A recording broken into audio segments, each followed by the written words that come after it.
നമസ്കാരം. Kannur university 4 year degree പ്രോഗ്രാമിന്റെ ഭാഗമായി ഒന്നാം വർഷ ബികോം BBA വിദ്യാർത്ഥികൾക്ക് രണ്ടാം സെമസ്റ്ററിൽ പഠിക്കാനുള്ള മലയാള പാഠപുസ്തകമാണ് ഭാഷാ സാഹിത്യ വ്യവഹാരങ്ങൾ എന്നത്. ഇതിൽ യാത്രാ വിവരണം എന്ന മൂന്നാമത്തെ മൊഡ്യൂളിൽ നമുക്ക് പഠിക്കാനുള്ള പാഠഭാഗമാണ് OK ജോണിയുടെ ഭൂട്ടാൻ ദിനങ്ങൾ എന്ന യാത്രാ വിവരണത്തിലെ 2, 3, 4 അധ്യായങ്ങൾ. അതിനെക്കുറിച്ചാണ് നമ്മൾ ഇന്ന് വിശകലനം ചെയ്യുന്നത്. ഇന്നത്തെ ക്ലാസ്സിലേക്ക് എല്ലാവർക്കും സ്വാഗതം. ഭൂട്ടാനെ കുറിച്ചുള്ള വിശേഷണങ്ങളും എല്ലാം കൂടെ ചേർന്നതാണ് ഈ പാഠഭാഗങ്ങൾ എന്ന് പറയുന്നത്. പ്രകൃതി സൗന്ദര്യം കൊണ്ടും അതുപോലെ വ്യത്യസ്തവും സമ്പന്നവുമായ സംസ്കാരം കൊണ്ടും അതേപോലെ പർവ്വതങ്ങളിലെ ഏക പർദീസ എന്ന പ്രസിദ്ധി കൊണ്ടും ലോകത്തിലെ ഒരേ ഒരു ബുദ്ധമത രാജഭരണ രാഷ്ട്രം എന്ന പ്രത്യേകത കൊണ്ടും കീർത്തിക്കപ്പെട്ട ഒരു നാടാണ് ഭൂട്ടാൻ.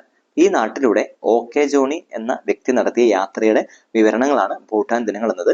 ഇതില് ആകെ 20 അധ്യായങ്ങളാണുള്ളത്. ഇതിലെ 2, 3, 4 അധ്യായങ്ങളാണ് നമുക്ക് പഠിക്കേണ്ടത്.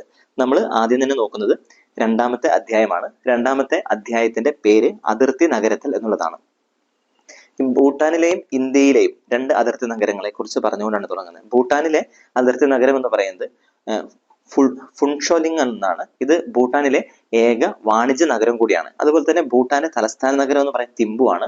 ഇന്ത്യയിലെ ഒരു പ്രദേശമായ ഇത് ഭൂട്ടാന്റെ അതിർത്തിയോട് ചേർന്നുള്ള ഇന്ത്യയിലെ പ്രദേശമാണ് ജയ്ഗോൺ എന്നുള്ളത്.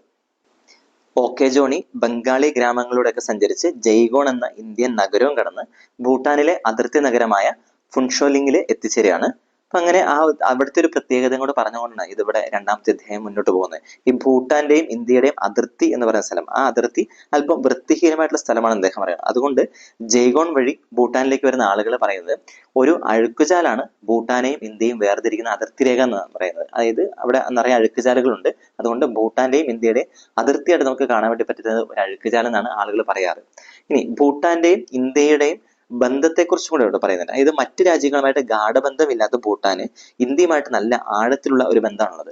ഇരു രാജ്യങ്ങൾക്കും തുറന്ന അതിർത്തിയാണുള്ളത്. പരസ്പരം അടച്ച അതിർത്തിയൊന്നുമല്ല, തുറന്ന അതിർത്തിയുണ്ട്. പാസ്പോർട്ടും വിസയും ഇല്ലാതെ ഈ 2 രാജ്യത്തേക്കും, ഭൂട്ടാനിലുള്ളവർക്ക് ഇന്ത്യയിലേക്കും ഇന്ത്യയിലുള്ളവർക്ക് ഭൂട്ടാനിലേക്കും അങ്ങോട്ടും ഇങ്ങോട്ടും സഞ്ചരിക്കാം. അവരുടെ കയ്യിൽ ആകെ ഉണ്ടാകേണ്ട എന്തെങ്കിലും ഒരു തിരിച്ചറിയൽ രേഖ, ഇന്ത്യക്കാർക്കാണെങ്കിൽ ഇന്ത്യക്കാരനാണെന്നുള്ള അല്ലെങ്കിൽ ഇന്ത്യക്കാരിയാണെന്നുള്ള തിരിച്ചറിയൽ രേഖ, ഭൂട്ടാൻകാർക്കാണെങ്കിൽ അതേപോലെ തന്നെ അവരുടെ രാജ്യത്ത് ഉള്ള ഒരു അംഗമാണെന്നുള്ള തിരിച്ചറിയൽ രേഖ മാത്രം മതി. അങ്ങനെ അങ്ങോട്ടും ഇങ്ങോട്ടും യാത്ര ചെയ്യാൻ വേണ്ടി പറ്റും. ഈ ഫുൻഷോലിംഗ് നാടിനെ കുറിച്ച് പറയാം. ഫുൻഷോലിംഗ് എന്നുള്ള ഈ നഗരത്തെ കുറിച്ച് പറയാം. അതാണ് ഭൂട്ടാനിലെ ഏക വാണിജ്യ നഗരം. ഈ നഗരം ഇന്ത്യൻ നഗരത്തിനെ പോലെ ഒത്തിരി ജനങ്ങൾ നിറഞ്ഞതോ അല്ലെങ്കിൽ വൃത്തിഹീനമായതോ ഒന്നുമല്ല. ചട്ടയൊപ്പിച്ച് നല്ല സംവിധാനം ചെയ്ത നല്ല നല്ല തെരുവുകളാണുള്ളത്. അതുപോലെ തന്നെ ഇവിടെ ഈ ഫുൻഷോലിംഗിന്റെ പ്രത്യേകത തിബത്തൻ വാസ്തു നിർമ്മാണ ശൈലി അനുസരിച്ച് വീടുകളൊക്കെ നിർമ്മിച്ച് സ്ഥലങ്ങൾ, അതുപോലെ തന്നെ കച്ചവട പീടികളൊക്കെ ആ വാസ്തുശൈലി അനുസരിച്ച് തന്നെ നിർമ്മിച്ചേക്കുന്നതാണ്. പിന്നെ അവിടെ ഉള്ളത് ബുദ്ധ സ്തൂപങ്ങളുണ്ട്, വെള്ളയും കാവി ചുവപ്പും അടിച്ച കച്ചവട പീടികകളുണ്ട്, ബുദ്ധമന്ത്രങ്ങൾ എഴുതിയ വർണ്ണ പതാകകളും പ്രാർത്ഥന ചക്രങ്ങളും ഉണ്ട്. പിന്നെ ലിംഗഭേദമില്ലാതെ പുഞ്ചിരിക്കുന്ന, അതുപോലെ തന്നെ മുഖത്തോട് മുഖം നോക്കി അപരിചിതരോട് പോലും ലിംഗഭേദമില്ലാതെ സംസാരിക്കുന്ന നല്ല മനുഷ്യരുണ്ട് അവിടെ. അതുപോലെ തന്നെ പരമ്പരാഗതമായിട്ടുള്ള വസ്ത്രധാരണ രീതി സ്വീകരിച്ചു പോകുന്ന ആളുകളാണ് അവിടെ ഉള്ളത്. ഇതേപോലെ ഫുൻഷോലിംഗ് ഉൾപ്പെടെയുള്ള തെക്കൻ ഭൂട്ടാനിലെ ഭൂട്ടാനികള്, അവിടെയുള്ള ആളെന്ന് പറയുമ്പോൾ ഭൂട്ടാൻ ആളുകൾ ഒരു ന്യൂനപക്ഷമാണ്. അധികം ഭൂട്ടാൻ ആളുകൾ അവിടെ ഇല്ല. ഈ ഫുൻഷോലിംഗ് നഗരത്തിന് നടുക്ക് സാങ്തോ പെൽറി ലഖാങ് എന്ന ഒരു അമ്പലമുണ്ട്. ഇത് ഗുരു റിംപോച്ചയ്ക്ക് സമർപ്പിക്കപ്പെട്ട ഒരു ക്ഷേത്രമാണ് ഈ സാങ്തോ പെൽറി ലഖാങ് എന്നുള്ളത്. അതുപോലെ ഈ ഫുൻഷോലിംഗിൽ എത്തുന്ന യാത്രികർക്ക് കൂടുതലും ഹൃദ്യമായി തോന്നുന്ന ഒന്നും കൂടിയുണ്ട്. അത് സമുദ്രത്തിൽ നിന്നും ഏകദേശം 400 മീറ്റർ ഉയരത്തിലുള്ള കർബാന്തി ഗോംബ എന്ന സന്യാസി മഠമാണ്. അവിടെ വളരെ ശാന്തതയോടുകൂടി തന്നെ ആളുകൾക്ക് വന്നിരിക്കാൻ പറ്റുന്ന ഒരു സന്യാസി മഠമാണത്. പിന്നെ ഈ ഫുൻഷോലിംഗ് എന്ന് പറയുന്നത് പുറമെ ശാന്തമായിട്ട് കാണുന്നതാണ് ഈ ഫുൻഷോലിംഗിന്റെ ഒരു മുഖച്ഛായ. പക്ഷെ അവിടെയുള്ള നേപ്പാളികളുടെ ന്യൂനപക്ഷമായിട്ടുള്ള ന്യൂനപക്ഷമായിട്ടുള്ള ഭൂട്ടാനികളും മറ്റ് നേപ്പാളികളുമുണ്ട്. അപ്പൊ അവര് ആ വംശജർ തമ്മിൽ ഭയങ്കരമായിട്ടൊരു അരക്ഷിതാവസ്ഥ നിലനിൽക്കുന്ന തീവ്രമായിട്ടൊരു പക അവരുടെ ഉള്ളില് ഒരു അരനൂറ്റാണ്ടായിട്ട് ഇങ്ങനെ നിറഞ്ഞു നിൽക്കുന്നതിനെ കുറിച്ച് OK ജോണി ഇവിടെ പറയുന്നുണ്ട്. ഇനി നേപ്പാളി വംശജരായിട്ടുള്ള ഭൂട്ടാനികളാണ് ഈ ഫുൻഷോലിംഗിൽ ഭൂരിപക്ഷം എന്ന് പറയുന്നത്. നേപ്പാളി വംശജരായിട്ടുള്ളവരാണ് കൂടുതലായിട്ടുള്ളത്. ഈ ഫുൻഷോലിംഗിലുള്ള മറ്റൊരു പ്രത്യേകത എന്ന് പറയുന്നത് ഫുൻഷോലിംഗിൽ വിപുലമായിട്ടുള്ള ഒരു ലൈംഗിക വിപണിയും കൂടിയുണ്ട്. തൊഴിൽ രഹിതരും വിദ്യാർത്ഥിനികളും വിധവകളും വിവാഹമോചിതരായൊക്കെയാണ് ഈ പ്രത്യേകമായിട്ടും കൂടുതലും ഇങ്ങനെ ഇവിടെ ഈ ഫുൻഷോലിംഗിൽ ഇവിടെയുള്ള ലൈംഗിക വിപണിയിൽ എങ്ങനെ പോയി നിൽക്കുന്നത്. അതുപോലെ തന്നെ ഇതിൽ ഏറെ നേപ്പാളി വംശജരായിട്ടുള്ള സ്ത്രീകളുമാണ് ഇതിലേറെയും ഈ ലൈംഗിക വിപണിയിൽ ജോലി ചെയ്യുന്ന ആളുകളായിട്ടുള്ളത്. ഇനി ഭൂട്ടാനിലെ ദേശീയവാദിയും ഇന്ത്യയോടുള്ള ഭൂട്ടാനിനെ കുറിച്ചുള്ള ബന്ധത്തെയും കുറിച്ച് പറഞ്ഞുകൊണ്ട് രണ്ടാമത്തെ അധ്യായം അവസാനിപ്പിക്കുകയാണ്. അതായത് ഭൂട്ടാനിന്റെ ഏക ദേശീയപാത എന്ന് പറയുന്നത് ഫുൻഷോലിംഗിൽ നിന്നാണ് വരുന്നതാണ്. ഇത് നിലവിൽ വന്നത് 1963-ലാണ്. ഭൂട്ടാന്റെ തലസ്ഥാനമായ തിമ്പുവിലേക്കാണ് ഈ ദേശീയപാത പോകുന്നത്. 1958-ൽ ഭൂട്ടാൻ രാജാവിന്റെ ക്ഷണമനുസരിച്ച് നമ്മുടെ ഇന്ത്യൻ പ്രധാനമന്ത്രി ജവഹർലാൽ നെഹ്റു ഭൂട്ടാനിലെ ഒരു സൗഹൃദ സന്ദർശനം നടത്തി. അന്ന് ജവഹർലാൽ നെഹ്റുവിന്റെ കൂടെ ഇന്ദിരാഗാന്ധിയും ഉണ്ടായിരുന്നു. അന്ന് ജവഹർലാൽ നെഹ്റു ഭൂട്ടാന് ആദ്യത്തെ മോട്ടോർ വാഹന നിരത്തും ആദ്യത്തെ പഞ്ചവത്സര പദ്ധതിയും അതിനാവശ്യമായ സാമ്പത്തിക സഹായവും ആശുപത്രി, സ്കൂൾ മുതലായവയെല്ലാം വാഗ്ദാനം ചെയ്യുകയും അത് നടപ്പിലാക്കുകയും ചെയ്തു. അപ്പൊ അതുകൊണ്ട് ഇന്നും ഇന്ത്യ ഭൂട്ടാന് ഉദാരമായിട്ട് തന്നെ സാമ്പത്തിക സഹായം നൽകുകയും ചെയ്യുന്നുണ്ട്. ഈ മധ്യകാല ശൈലിയിൽ ജീവിച്ച ഒരു ഭൂട്ടാനെ ആധുനികമായിട്ടുള്ള ഒരു ശൈലിയിലേക്ക് നയിച്ച ജവഹർലാൽ നെഹ്റുവിനെ ഭൂട്ടാൻകാർ ഇന്നും ഏറെ ബഹുമാനത്തോടു കൂടിയാണ് ഓർത്തെടുക്കുകയും ചെയ്യുന്നത്. അപ്പൊ ഇത്രയുമാണ് ഒന്നാമത്തെ അധ്യായത്തിൽ നമ്മൾ കാണുന്നത്. ഒന്നാമത്തെ അധ്യായത്തിൽ നമ്മൾ പ്രധാനമായിട്ടും കാണുന്നത് ഈ ഇന്ത്യയുടെയും ഭൂട്ടാന്റെയും അതിർത്തിയിലുള്ള നഗരങ്ങളെ കുറിച്ച് കണ്ടു. പിന്നെ ഭൂട്ടാന്റെയും ഇന്ത്യയുടെയും തമ്മിലുള്ള ബന്ധം, അവിടെയുള്ള ആളുകൾക്ക് അങ്ങോട്ടും ഇങ്ങോട്ടും സഞ്ചരിക്കാൻ പറ്റുന്നതിനെ കുറിച്ച് കണ്ടു. പിന്നെ അതുപോലെ തന്നെ ഭൂട്ടാനിലെ ഏക വാണിജ്യ നഗരമായിട്ടുള്ള ഫുൻഷോലിംഗിനെ കുറിച്ച് നമ്മൾ കണ്ടു. അവിടെയുള്ള ആളുകളുടെ ജീവിത രീതികൾ നമ്മൾ കണ്ടു. അവിടെയുള്ള വാസ്തുശില്പത്തെ കുറിച്ച് കണ്ടു. അവിടെയുള്ള വിപണി, ലൈംഗിക വിപണി തുടങ്ങിയ കാര്യങ്ങളെ കുറിച്ചും ഒക്കെ നമ്മൾ കണ്ടു. പിന്നെ നമ്മൾ കണ്ടത് ഭൂട്ടാനിലെ ദേശീയവാദിയും അതുപോലെ തന്നെ ഭൂട്ടാനും ഇന്ത്യയും തമ്മിലുള്ള ബന്ധത്തെയും കുറിച്ച് കണ്ടു. അപ്പൊ ഇത്രയുമാണ് ഒന്നാമത്തെ അധ്യായത്തിൽ നമ്മൾ കാണുന്നത്. ഇനി രണ്ടാമത്തെ അധ്യായം എന്ന് പറയുന്നത് മൂന്നാമത്തെ അധ്യായം നമുക്ക് പഠിക്കാനുള്ള രണ്ടാമത്തെ പാഠഭാഗം. മൂന്നാമത്തെ അധ്യായത്തിന്റെ പേരാണ് ചുരത്തിലൂടെ ഒരു യാത്ര എന്നുള്ളത്. ഇതില് നമ്മൾ ആദ്യം കാണുന്നത് ഈ OK ജോണി, ഇത് എഴുതിയ ആള് ഫുൻഷോലിംഗിൽ നിന്നും തിമ്പുവിലേക്ക് യാത്ര ചെയ്തതിനെ കുറിച്ചാണ് ഈ അധ്യായത്തിൽ പ്രധാനമായിട്ടും പറയുന്നത്. ഈ യാത്രയിൽ അദ്ദേഹം യാത്ര ചെയ്ത വാഹനത്തിന്റെ ഡ്രൈവറിന്റെ പേര് വാങ്മോ എന്നാണ്. യാത്രയുടെ തുടക്കം മുതൽ തന്നെ മഴയും നല്ല ശീതക്കാറ്റൊക്കെ ഉണ്ടായിരുന്നു. ഇനി പോയ വഴികളെ കുറിച്ച് പറയുന്നുണ്ട്. മണ്ണടിഞ്ഞ മലഞ്ചെരുവിലൂടെയും അതുപോലെ കിഴുക്കാൻ തൂക്കായ പാറക്കെട്ടുകൾക്ക് അടിയിലൂടെയും വളഞ്ഞു തിരിഞ്ഞു പോകുന്ന വഴിയിലൂടെയായിരുന്നു അദ്ദേഹം യാത്ര ചെയ്യേണ്ടിരുന്നത്. ഇനി അവിടെ യാത്ര ചെയ്യാനെടുക്കുന്ന സമയത്തെക്കുറിച്ച് പറയുന്നുണ്ട്. സമയത്തെക്കുറിച്ചും മറ്റുള്ള വളവുകളെ കുറിച്ചും പറയുന്നുണ്ട്. ഏകദേശം 187 കിലോമീറ്റർ സഞ്ചരിക്കാൻ വേണ്ടി 6.5 മണിക്കൂറോളം എടുക്കേണ്ടി വന്നു. അത്രയും ദൂരം സഞ്ചരിക്കാൻ വേണ്ടി അത്രയും സമയം എടുക്കാണ്. പിന്നെ 1 കിലോമീറ്ററിൽ ശരാശരി 17 ഹെയർ പിൻ വളവുകളൊക്കെ പിന്നിടേണ്ടി വരുന്നു. അപ്പൊ ഇത്രയും വളവുകൾ ഉള്ളത് കൊണ്ടാണ്, 1 കിലോമീറ്ററിനുള്ളിൽ തന്നെ ഇത്രയും വളവുകൾ ഉള്ളതൊക്കെ കൊണ്ടാണ് ഇത്രയും സമയം എടുത്ത് യാത്ര ചെയ്യേണ്ടി വന്നത്.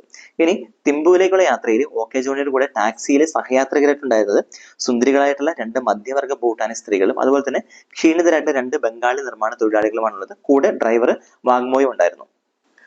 അവിടെ ഈ ടാക്സി വാഹനം പോകണമെങ്കിൽ വണ്ടിയിൽ ആളുകൾ മുഴുവൻ നിറഞ്ഞെങ്കിൽ മാത്രമേ പോകുള്ളൂ. അപ്പൊ ആദ്യം തന്നെ OK ജോണി വന്നു കഴിഞ്ഞപ്പോൾ വേറെ ആരുമില്ല. അങ്ങനെ വാഹനത്തിൽ യാത്രക്കാർ നിറയാൻ താമസിച്ചുകൊണ്ട് ഒരു സിഗരറ്റും ബിയറിനും വേണ്ടി സ്വസ്ഥമായിട്ട് സ്ഥലം തരാൻ വേണ്ടിയിട്ട് ഈ ജോണി ഡ്രൈവർ വാഗ്മോയോട് പറഞ്ഞു. ഉടനെ തന്നെ അയാൾ OK ജോണിയെ അടുത്തുള്ള ബാർ വിത്ത് ജനറൽ സ്റ്റോറിലേക്ക് കൂട്ടിക്കൊണ്ടു പോവുകയാണ്. അപ്പൊ അവിടെ ആ കടയുടെ ഉടമയും അതുപോലെ തന്നെ ഈ വാങ്മോ ഓടിക്കുന്ന വാഹനത്തിന്റെയും അതുപോലെ തന്നെ സ്റ്റാൻഡിലെ മറ്റ് 4 കാറുകളുടെ ഉടമസ്ഥയായ സാങ്മോ എന്നുള്ളൊരു സ്ത്രീ ജോണിയെ സ്വീകരിക്കുകയാണ്.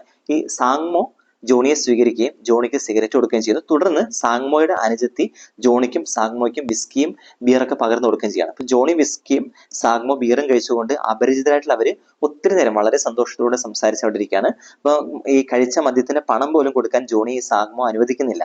അങ്ങനെ ടാക്സിയിൽ ആൾ നിറഞ്ഞു എന്ന് വാങ്മോ വന്ന് പറഞ്ഞപ്പം ടാക്സിയിലേക്ക് ജോണിയെ കൊണ്ടുവിടാനായിട്ട് ഈ സാങ്മോയും വരുന്നു. എന്നിട്ട് ഡ്രൈവറോട് പറഞ്ഞു, എനിക്ക് വളരെ വളരെ പ്രിയപ്പെട്ട ഒരു മാന്യനാണിത്. അദ്ദേഹത്തെ തിമ്പുവിലെത്തും വരെ നിങ്ങൾ വേണ്ട മട്ടിൽ നോക്കിക്കൊള്ളണം. ഇയാളെ വേണ്ട പോലെ നോക്കിയില്ലെങ്കിൽ മടങ്ങി വരുമ്പോൾ നിന്നെ കൊല്ലു എന്ന് പറഞ്ഞ് ഈ വാങ്മോയെ സാങ്മോ എന്ന യുവതി ഭീഷണിപ്പെടുത്തിയിട്ടാണ് വിടുന്നത്. തുടർന്ന് ഈ സാങ്മോ ജോണിയുടെ നെറ്റിയിൽ ഒരു ചുംബനം നൽകിയിട്ട് സാങ്മോ അയാളെ ജോണിയെ യാത്രയാക്കുകയും ചെയ്യാണ്. ഇനി ഇദ്ദേഹത്തിൻ്റെ കൂടെ ഈ OK ജോണിയുടെ ടാക്സിയിൽ കൂടെ ഉണ്ടായിരുന്ന സ്ത്രീകള് കാഠ്മണ്ഡുവിൽ നിന്നും ഈ അവരുടെ സ്വന്തം കടകളിലേക്ക് തുണിത്തരങ്ങളൊക്കെ വാങ്ങി മടങ്ങുന്ന സ്ത്രീകളായിരുന്നു. അപ്പൊ ഭൂട്ടാനിലെ രാജാവ് തന്റെ വിവാഹത്തെക്കുറിച്ച് കഴിഞ്ഞിടെ നടത്തിയ പ്രഖ്യാപനത്തെക്കുറിച്ചാണ് അവർ വാഹനത്തിൽ വെച്ച് കൂടുതലും സംസാരിച്ചുകൊണ്ടിരിക്കുക ചെയ്തത്. അപ്പൊ ഇതിനിടയിൽ ചെക്ക് പോസ്റ്റിൽ വെച്ച് ഈ ചെക്കിംഗ് ഉണ്ടായിരുന്നു, പോലീസിന്റെ ചെക്കിംഗ് ഉണ്ടായിരുന്നു. അപ്പൊ ജോണിയുടെ ബാഗിൽ സിഗരറ്റ് പാക്കറ്റ് ജോണി ഒളിപ്പിച്ചു വെച്ചിട്ടുണ്ടായിരുന്നു OK ജോണി. കാരണം ഭൂട്ടാനില് സിഗരറ്റ് നിരോധിത ഉൽപ്പന്നമാണ്. അത് പിടിച്ചു കഴിഞ്ഞാൽ ജയിലിൽ കിടക്കേണ്ടി വരും. അപ്പൊ അതുകൊണ്ട് തന്നെ ഈ പോലീസ് പരിശോധിക്കുന്ന സമയത്ത് പെട്ടെന്ന് തന്നെ സ്ത്രീകൾ ആ സിഗരറ്റ് അവർ തന്ത്രപൂർവ്വം അത് രഹസ്യമാക്കി മാറ്റി ഒളിപ്പിച്ചു വെക്കുകയും പോലീസുകാർക്ക് അത് കൊടുക്കാതിരിക്കുകയും ചെയ്തു. അങ്ങനെ ജോണിയെ രക്ഷിച്ചെടുക്കുകയും ചെയ്യുന്നുണ്ട്. ഇപ്പൊ ഇന്ത്യയിൽ നിന്നും രഹസ്യമായിട്ട് ഈ സിഗരറ്റ് കടത്തിനെ കുറിച്ച് ഇവിടെ പറയുന്നുണ്ട്. ഇന്ത്യയിൽ നിന്ന് രഹസ്യമായിട്ട് സിഗരറ്റ് ഭൂട്ടാനിലേക്ക് കടത്തുന്നുണ്ട്. അപ്പൊ ഇവിടെ ഇന്ത്യയിൽ നിന്ന് 50 രൂപയ്ക്ക് വാങ്ങുന്ന അവിടെ 150 രൂപയ്ക്ക് വാങ്ങി കൊള്ളലാഭം നടത്തുന്ന ആളുകളെ കുറിച്ചൊക്കെ പറയുകയും ചെയ്യുന്നുണ്ട്. ഇനി അവർ മുന്നോട്ട് പോകുമ്പോൾ ഈ മൂടൽമഞ്ഞിലെ അവ്യക്തമായി കാണുന്ന റോഡിലൂടെ പലയിടത്തും കന്നുകാലികളൊക്കെ കിടന്നുറങ്ങുന്നുണ്ടായിരുന്നു. അപ്പൊ നിരന്തരം ഈ കന്നുകാലികൾ കിടന്നുറങ്ങുന്നതുകൊണ്ട് തന്നെ ഈ വാഹനം ഓടിക്കുന്ന വാങ്മോ ഇങ്ങനെ നിരന്തരമായിട്ട് ഹോൺ അടിച്ചുകൊണ്ടാണ് മുമ്പോട്ട് പോയിക്കൊണ്ടിരുന്നത്, അല്ലെങ്കിൽ അതിനെ പോയി ഇടിച്ച് അപകടങ്ങൾ ഉണ്ടാകുന്ന സാധ്യത ഉണ്ടായിരുന്നു. അതോടൊപ്പം തന്നെ ഈ നഗരത്തിലേക്ക് തിമ്പു നഗരത്തിലേക്ക് പ്രവേശിച്ചപ്പോൾ തന്നെ തെരുവ് നായ്ക്കൾ പല സ്ഥലത്തും തെരുവ് നായ്ക്കൾ കുരച്ചുകൊണ്ട് ഇവരുടെ വാഹനത്തിന് നേരെ ഓടിയെടുക്കുന്നുണ്ട്. പക്ഷെ ഇവർ വാഹനം വേഗത്തിൽ പോയതുകൊണ്ട് തെരുവ് നായ്ക്കൾ അവിടെ നിന്ന് വീണ്ടും കുരച്ചുകൊണ്ടിരിക്കുകയാണ്. ഈ തിമ്പു എന്ന സ്ഥലത്തെത്തിയപ്പോൾ തിമ്പുവിൽ എബി എന്നയാളും അയാളുടെ സുഹൃത്തും ജോണിയെ സ്വീകരിക്കാൻ വേണ്ടി കാത്തു നിൽക്കുകയും ജോണിയെ സ്വീകരിച്ച് അവിടെ കൊണ്ടുപോവുകയും ചെയ്യുന്നതോടുകൂടെ പറഞ്ഞുകൊണ്ട് ഈ അധ്യായം അവസാനിക്കുകയും ചെയ്യാണ്. ഇത് ചുരത്തിലൂടെ ഒരു യാത്ര എന്നുള്ള അധ്യായം അവസാനിക്കുകയും ചെയ്യാണ്. മൂന്നാമത്തെ അധ്യായം നമുക്ക് പഠിക്കാനുള്ള മൂന്നാമത്തെ ഭാഗം എന്ന് പറയുന്നത് വിശ്രാന്തിയുടെ താഴ്വര എന്നുള്ളതാണ്. ഇവിടെ പ്രധാനമായിട്ടും തിമ്പു എന്നുള്ള ആ ഒരു നഗരത്തെ കുറിച്ചൊക്കെ പറയുന്നത്. അതായത് 12,000 അടി ഉയരത്തുള്ള ഹിമാലയൻ ശൃംഗത്തിൽ ഉത്ഭവിക്കുന്ന തിമ്പു ചു എന്നറിയപ്പെടുന്ന വാങ്ചു നദിയുടെ രണ്ട് കരകളിലുമായിട്ട് പരന്നു കിടക്കുന്ന ഒരു തിമ്പു താഴ്വരയുടെ മധ്യത്തിലാണ് ഈ തിമ്പു എന്ന ആ ചെറു പട്ടണം നിലനിൽക്കുന്നത്. അപ്പൊ ഇവിടെ ഈ നദീതീരങ്ങളില് പാടങ്ങൾക്കിടയിലും മലയുടെ ചെരുവുകളിലും ഒക്കെ ആയിട്ട് ഏതാനും കർഷകരുടെ വീടുകളും അതുപോലെ തന്നെ മധ്യകാലത്ത് നിർമ്മിക്കപ്പെട്ട ഏതാനും ബുദ്ധമത ആശ്രമങ്ങളും പിന്നെ അതുപോലെ തന്നെ പുരാതന ദുർഗങ്ങളുടെ ജീർണ അവശിഷ്ടങ്ങളും അതുപോലെ തന്നെ തുറസായി ഉയർത്തിയ താൽക്കാലിക പന്തലിലുള്ള ഒരു ആഴ്ചച്ചന്തയും മാത്രമായിരുന്നു തിമ്പുവില് 1961 നമ്മൾ കാണുക ചെയ്തുകൊണ്ടിരുന്ന ഒരു കാര്യം എന്നിവിടെ പറയാണ്. പക്ഷെ 1961 ഇപ്പോഴും ഈ നഗരം ആ നാട് വികസിച്ച് വൃത്തിയും വെടിപ്പുമുള്ള പാതകളും അതുപോലെ തന്നെ ആകർഷകമായിട്ടുള്ള കെട്ടിടങ്ങൾ കൊണ്ടുള്ള നല്ല പരിഷ്കൃതമായിട്ടുള്ള രീതിയിൽ ആ നഗരം ഒത്തിരിയധികമായിട്ട് വികസിച്ചു പോയിരിക്കുന്നു എന്നും കൂടെ ജോൺ ഓർമ്മപ്പെടുത്താണ്. അപ്പൊ ഇവിടെ ആദ്യം പറഞ്ഞത് ഇതിന്റെ 1961 വരെയുള്ള 61 കാലഘട്ടത്തെ കുറിച്ച് പറഞ്ഞത്. ഇങ്ങനെ വളരെ പ്രാകൃതമായിട്ടൊരു നാടായിരുന്നു. പക്ഷെ ഇന്നത് വികസിച്ച് വളരെ വികസിതം ആയിട്ടുള്ള ഒരു വലിയൊരു നഗരമായിട്ട് അത് മാറുകയും ചെയ്തിരിക്കുകയാണ് തിമ്പു. ഈ നഗരം നല്ല കാഴ്ചയിൽ തന്നെ നല്ല ആകർഷകമാണ്. നല്ല ആകർഷകമായിട്ട് രീതിയിൽ ആധുനികമായിട്ട് നിർമ്മിച്ചിരിക്കുന്നത്. അത് കാരണം എന്ന് പറയുന്നത് ഈ വാങ്ചുക്ക് രാജാക്കന്മാരുടെ ആസ്ഥാനം പുനാഗയിൽ നിന്ന് ഇങ്ങോട്ടേക്ക് മാറ്റാൻ ഉദ്ദേശിച്ചുകൊണ്ട് നിർമ്മിക്കപ്പെട്ടിരിക്കുന്നതിന് വളരെ പ്ലാനിങ്ങോടുകൂടി തന്നെ കൃത്യമായിട്ട് നിർമ്മിച്ചിരിക്കുന്നതാണ്. അതുകൊണ്ട് ആധുനികവും ആകർഷകവുമായിട്ടുള്ള ഒരു പട്ടണമാണ് ഈ തിമ്പു നഗരത്തിൽ ഉള്ളത്. ഇവിടെ നമുക്ക് കാണുന്ന പരമ്പരാഗത ഭൂട്ടാനീസ് വാസ്തുശില്പ ശൈലി പണിത നല്ല പൊതുമന്ദിരങ്ങളുണ്ട്, പിന്നെ സ്വകാര്യ വസതികളുണ്ട്, സന്യാസ മഠങ്ങളുണ്ട്, കച്ചവട പീടികളുണ്ട്. അപ്പൊ ആ ഒരു പരമ്പരാഗതമായിട്ടുള്ള വാസ്തുശൈലി അവർ തള്ളിക്കളഞ്ഞിട്ടില്ല. അത് വെച്ചുകൊണ്ട് തന്നെ ആധുനികമായിട്ട് രീതിയിൽ നിർമ്മിക്കപ്പെട്ടിരിക്കുന്ന ഒരു പട്ടണമാണ് ഈ തിമ്പു. ഈ തിമ്പു നഗരത്തിന് പൊതുവെ നൽകി കൊടുക്കുന്ന ഒരു വിശേഷണം അതെങ്ങനെയാണ്, ട്രാഫിക് സിഗ്നലും ട്രാഫിക് വിളക്കുകളും വിമാനത്താവളങ്ങളുമില്ലാത്ത ഏക തലസ്ഥാനം എന്നാണ് ഈ തിമ്പുവിന് കൊടുത്തിരിക്കുന്ന ഒരു പൊതുവിൽ നൽകിയിരിക്കുന്ന ഒരു വിശേഷണം. അവിടെ നമ്മൾ കാണുന്ന ട്രാഫിക് നിയന്ത്രണം കാണുന്നത് ഒരു നീലക്കുപ്പായമിട്ട ഒരു ട്രാഫിക് പോലീസുകാരന് ഒരു മാന്ത്രികന്റെ പോലെ, മാന്ത്രികൻ കൈ കൊണ്ട് വേഗതയിൽ അങ്ങോട്ടും ഇങ്ങോട്ടും കാണിക്കുന്ന പോലെ വളരെ വേഗത്തിൽ കൈമുദ്രകളിലൂടെ ഗതാഗതം നിയന്ത്രിക്കുന്ന രാജ്യത്തെ ഒരേ ഒരു പെരുവഴി കവലയും തിമ്പുവിലാണെന്നും കൂടെ ഇവിടെ ജോണി ഓർമ്മിക്കുകയും ചെയ്യാണ്. ഈ തിമ്പു എന്ന് പറയുന്നത് ഭൂട്ടാനിലെ ഏറ്റവും വലിയ നഗരമാണ്. പക്ഷേ ഈ നഗരത്തിന്റെ വലിപ്പം എന്ന് പറയുന്നത് നമ്മുടെ ഒരു ജില്ലാ ആസ്ഥാനത്തോളം അത്രയ്ക്ക് ചെറുതാണ്. പക്ഷെ ഭൂട്ടാനിനെ സംബന്ധിച്ചിടത്തോളം അത് വലിയൊരു നഗരവും കൂടിയാണ്. ഇനി ഈ തിമ്പു പട്ടണം ഉൾപ്പെടുന്ന ആ ഒരു പ്രവിശ്യയിൽ ആകെ ജനസംഖ്യ എന്ന് പറയുന്നത് 1,00,000-ൽ താഴെ മാത്രമുള്ളൂ. അപ്പൊ നമുക്കറിയാം അത് എത്രമാത്രം ചെറിയൊരു പട്ടണമായിരിക്കുമെന്ന് തന്നെ. അതുപോലെ തന്നെ നമുക്കറിയാം ഭൂട്ടാനിലെ ജനസംഖ്യ എന്ന് പറയുന്നത് ആകെ ജനസംഖ്യ ഒരു 7.5 ലക്ഷത്തോളം മാത്രമേ ഉള്ളൂ. ഇനി അവിടുത്തെ ഏക വിമാനത്താവളം എന്ന് പറയുന്നത് തിമ്പുവിൽ നിന്നും ഒരു 65 കിലോമീറ്റർ അകലെ പാരോ എന്നുള്ള സ്ഥലത്താണ് ഭൂട്ടാനിലെ ഏക വിമാനത്താവളം സ്ഥിതി ചെയ്യുന്നത്. ഇനി ഈ ഭൂട്ടാൻകാർ ഒരിക്കലും അന്യ സംസ്കാരങ്ങളുടെ കടന്നുകയറ്റം അധിനിവേശത്തേക്കൊന്നും അവരൊരിക്കലും പ്രോത്സാഹിപ്പിച്ചില്ല. അത് വരാതിരിക്കാൻ വേണ്ടി അവർ പല കാര്യങ്ങളും ചെയ്തു. ഇങ്ങനെ അന്യ സംസ്കാരങ്ങളുടെ ഈ കടന്നുവരവ് തടയാൻ വേണ്ടിയിട്ട് റേഡിയോയും ടെലിവിഷനും മൊബൈൽ ഫോണും ഒക്കെ വേണ്ടെന്ന് വെച്ച് ഭൂട്ടാനിലെ 2000-ന് ശേഷമാണ് ഈ വിനിമയങ്ങളും മാധ്യമങ്ങളൊക്കെ അനുവദിക്കപ്പെട്ടത്. കൃത്യമായിട്ട് അതിന്റെ സമയം പറഞ്ഞാൽ 1999-ൽ നാലാം രാജാവ് ജിഗ്മേ സിംഗ് വാങ്ചുക്കിന്റെ കിരീടധാരണ ജൂബിലിയോട് അനുബന്ധിച്ചാണ് ഇതൊക്കെ വാഗ്ദാനം ചെയ്യപ്പെട്ടത്. അതായത് റേഡിയോ, ടെലിവിഷൻ, മൊബൈൽ ഫോൺ ഇതൊക്കെ ഈ നാട്ടുകാർക്ക് ഭൂട്ടാനികൾക്ക് ഉപയോഗിക്കാം എന്നുള്ള വാഗ്ദാനം, സൗജന്യമായിട്ട് ഉപയോഗിക്കുന്ന വാഗ്ദാനം കൊടുക്കുകയും ചെയ്യുന്നത്. അപ്പൊ അതുവരെ അതൊക്കെ നിരോധിക്കപ്പെട്ടിരുന്നു. കാരണം വെച്ചാൽ മറ്റുള്ള സംസ്കാരങ്ങൾ ഭൂട്ടാനിലേക്ക് കടന്നു കയറി ആ ഭൂട്ടാന്റെ തനതായ സംസ്കാരം നശിപ്പിക്കപ്പെടാതിരിക്കാൻ വേണ്ടിയിട്ടാണ് അതൊക്കെ അനുവദിക്കാതിരുന്നത്. ഇപ്പം ഭൂട്ടാനിലെ അവസ്ഥ എന്ന് പറഞ്ഞാൽ ഇപ്പം ഭൂട്ടാന് സ്വന്തമായിട്ട് തന്നെ ഒരു പബ്ലിക് സർവീസ് ടെലിവിഷൻ ചാനലും അതുപോലെ തന്നെ ഏകദേശം 1/2 ഡസനോളം പബ്ലിക് സ്വകാര്യ FM റേഡിയോ എല്ലാം അവിടെ നിലനിൽക്കുകയും ചെയ്യുന്നുണ്ട്. ഇനി ഈ ഭൂട്ടാനിലെ 2010-ലൊക്കെയാണ് വീടുകളിൽ തപാലൊക്കെ എത്തി തുടങ്ങുന്നത്. അപ്പൊ അതുവരെ ആ ഒരു സംവിധാനം പോലും അവിടെ ഇല്ലായിരുന്നു. ഇനി ഈ ഭൂട്ടാന്റെ ഭരണസിരാ കേന്ദ്രത്തെ കുറിച്ചൊക്കെ പറയുന്നത്, അതായത് 20-ാം നൂറ്റാണ്ടിന്റെ ആദ്യത്തെ ദശകങ്ങളിൽ തന്നെ വാങ്ചുങ് രാജവംശം അധികാരത്തിലേറുന്നവരെ ഭരണത്തിലുണ്ടായിരുന്ന സംബ്രങ് നവാങ് നംഗ്യോലിന്റെ പുനരാവതരണമായി കരുതപ്പെടുന്ന ഒടുവിലത്തെ ധർമ്മരാജയുടെ ആസ്ഥാനമായിരുന്ന താഷിച്ചോ സോങ് ആണ് ഇപ്പോഴത്തെ ഭൂട്ടാന്റെ ഭരണസ്ഥിരാകേന്ദ്രം എന്ന് പറയുന്നത്. ഇത് താഴ്വരയുടെ വടക്കേയറ്റത്ത് വാങ്ചുങ് നദിയുടെ ഇടതുകരയിലാണ് 1641 ഏകീകൃത ഭൂട്ടാന്റെ സ്ഥാപകനായ സംബ്രങ് നവാങ് നംഗ്യോൽ നിർമ്മിച്ച താഷിച്ചോങ് സോങ് എന്ന് പറയുന്ന ഈ ആസ്ഥാന സ്ഥിരാകേന്ദ്രം ഭരണ സ്ഥിരാകേന്ദ്രം സ്ഥിതി ചെയ്യുകയും ചെയ്യുന്നത്. അതുപോലെ തിമ്പുവിലെ ചങ്ലിതാങ് മൈതാനത്തിന്റെ പരിസരത്ത് ഒരു പ്രശസ്തമായിട്ടുള്ള വാരാന്തി വിപണിയുണ്ട്. അതായത് വ്യാഴം വെള്ളി ദിവസങ്ങളിൽ നഗരത്തിലുള്ള ഈ ഒരു നദിയുടെ തീരമാണ് ഇവിടെ നഗരവാസികളെ കൊണ്ട് നിറയും, ധാരാളം ആളുകളെ കൊണ്ട് നിറയും. എല്ലാവിധ സാധനങ്ങളും കൊണ്ടുവന്ന് വാരാന്തി ചന്ത അവിടെ നടത്തപ്പെടുകയും ചെയ്യാറുണ്ട്. ഇനി മറ്റൊരു പ്രത്യേകത എന്ന് പറയുന്നത്, തിമ്പുവിന്റെ പ്രത്യേകത എന്ന് പറയുന്നത് കൃഷിയിടങ്ങളാൽ ചുറ്റപ്പെട്ട ഒരു കാർഷിക നഗരമാണ് നമ്മൾ ഈ പറഞ്ഞ തിമ്പു എന്ന് പറയുന്നത്. ഇനി അവരുടെ ജോലിയൊക്കെ എന്ന് പറയുന്നത് കൃഷിയും കന്നുകാലി വളർത്തലുമാണ് ഈ നഗരപ്രാന്ത പ്രദേശങ്ങളിലെ ഭൂരിപക്ഷമായിട്ടുള്ള ആളുകളുടെയും മുഖ്യമായിട്ടുള്ള ജീവന ഉപാധി എന്ന് പറയുന്നത്. പിന്നെ അതോടൊപ്പം തന്നെ സർക്കാർ ഉദ്യോഗസ്ഥരും സ്വകാര്യ മേഖലയിലെ അപൂർവമായിട്ടുള്ള സ്ഥാപന നടത്തിപ്പുകാരും പിന്നെ അതുപോലെ തന്നെ വിരലെണ്ണാവുന്ന സമ്പന്ന കർഷകരും അതുപോലെ കച്ചവടക്കാരും രാജകുടുംബങ്ങളും അവരെ ആശ്രയിച്ച് കഴിയുന്ന ആളുകളും വാണിജ്യ രംഗങ്ങളിൽ ഏതാനും തിബത്തൻ ഇന്ത്യക്കാരുമാണ് നഗരവാസികളായിട്ട് കഴിയുന്നത്. ബാക്കി എല്ലാവരും തന്നെ നഗരത്തിന്റെ പ്രാന്തപ്രദേശങ്ങളിൽ കഴിയുന്ന കൃഷിക്കാരാണ്. ഇനി ഇവിടെ ഈ തിമ്പുവിലെ വിദേശികളെ ഒക്കെ ഏറ്റവും ഇഷ്ടമുള്ള ഒരു സ്ഥലം എന്ന് പറയുന്നത് മനോഹരികൾ സുന്ദരികളായിട്ടുള്ള അതുപോലെ തന്നെ വിനയാനിതരമായിട്ട് തിബത്തൻ യുവതികൾ വിളമ്പുന്ന നഗരമധ്യത്തിലെ ബാർ റെസ്റ്റോറന്റ് ആണ് വിദേശികളായിട്ട് ചെല്ലുന്ന ആളുകൾക്കൊക്കെ അവിടെ ഏറ്റവും ഇഷ്ടപ്പെടുന്ന ഒരു സ്ഥലം എന്ന് പറയുന്നത്. ഇനി പറയുന്നത് അവിടുത്തെ ടൂറിസത്തെ കുറിച്ചും വനസംരക്ഷണത്തിന്റെ പ്രാധാന്യത്തെക്കുറിച്ചും കൂടെ ഓക്കെ ജോൺ ഇവിടെ പറയുന്നുണ്ട്.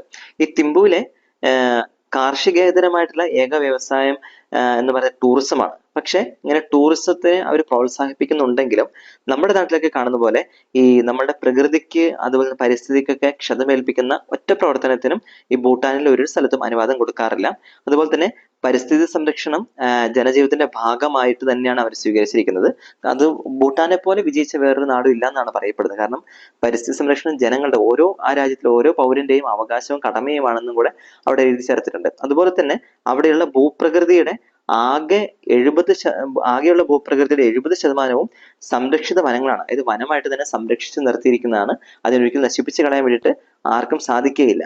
അതുപോലെ തന്നെ ഇങ്ങനെ ഈ പ്രകൃതി സംരക്ഷണത്തിന് വമ്പിച്ച പ്രാധാന്യം നൽകുന്നതിനാൽ അവിടെ വൻകിട വ്യവസായങ്ങൾക്കും അമിതമായിട്ടുള്ള ടൂറിസത്തിനും ഒക്കെ കർശനമായിട്ടുള്ള വിലക്കുകളും കൂടെ ഏർപ്പെടുത്തിയിരിക്കുന്ന ഒരു നാടാണത്. അതുകൊണ്ട് തന്നെ നമുക്കറിയാം ടൂറിസത്തിന് ഒത്തിരി ആളുകൾ വരുന്നുണ്ടെങ്കിലും പ്രകൃതി വസ്തുക്കളൊക്കെ നശിപ്പിക്കപ്പെടാതിരിക്കാൻ വേണ്ടിയിട്ട് ഒരു വർഷം 50,000-ലേറെ സഞ്ചാരികളെ സ്വീകരിക്കാൻ വേണ്ടിയിട്ട് പാടില്ല എന്നാണ് അവരുടെ ഔദ്യോഗിക നയമായിട്ട് അവർ സ്വീകരിക്കുകയും ചെയ്തിരിക്കുന്നത്.